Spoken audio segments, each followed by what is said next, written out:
Oil Journey tries to make available information concerning oil revenue and its utilization readily available and accessible to citizens. And also we try to connect to the grassroots people who are directly affected by projects, so that they will know exactly what is going on. And once again, we've been able to make available projects going on in various communities, so that citizens who are really the direct beneficiaries of these projects can have access to it.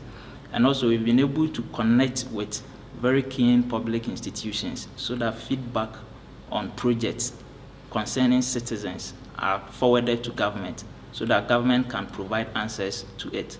And then we then take this feedback to the citizens, so that they will know exactly what is going on.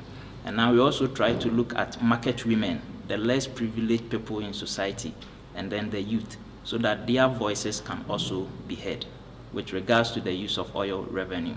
So Oil Journey in a whole looks at the marginalized in community, so that their voices can be heard, not only the rich people or those people at the upper classes who can talk to government at any given point in time.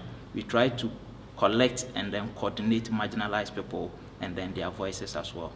So basically the technologies Oil Journey used in deriving this is SMS.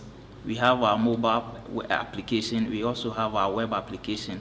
We also use radio and television interviews as well. And then we also have voice messages in various dialects, English, Akan, and Ewe, so that people who are coming from different backgrounds will also have a fair idea of what we are doing. So one of the major learnings that I have personally learned out of this project is that working with government institutions is very difficult and cumbersome, and especially getting access to this information. There is not that enough open data for you to get information to work.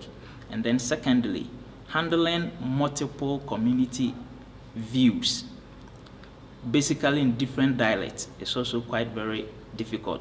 Because of the language barrier, it's very difficult working with different communities. And then also moving forward, probably looking at how best oil revenue is being made.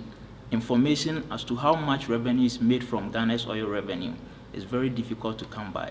And actually this has been a very major setback, which deters most people from asking very possible questions concerning how the oil revenue is being used.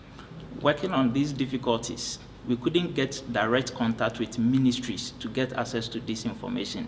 So we ended up having working relationship with the Public Interest and Accountability Committee, which is an institution stated or mandated to oversee the use of oil revenue in our country. So we're able to liaise with them, and then indirectly had access to the ministries to get this information we needed.